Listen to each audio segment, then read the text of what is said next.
Welcome to another video from DIY Daily. Just got a short video today showing you how to reset the oil and inspection lights on this 2015 Seat Ibiza. Now, if you just turn the ignition on there, you see we've got the oil and inspection flashing up. There's a two-part reset on these, and you can see we've got obviously this style of dash with your two buttons on there. Now the first thing we're going to do is turn the ignition off, and then we're going to press and hold this button there while turning the ignition on.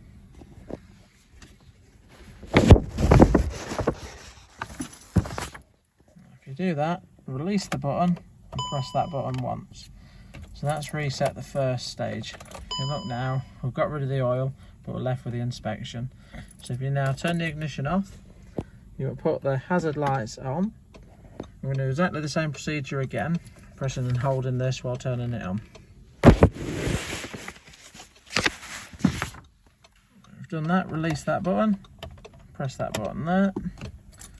Now if we turn that off, back on again, you see that's reset everything there. So thanks for watching, hope the video helped. If it did, give it a quick thumbs up and subscribe to the channel, and we'll see you next time.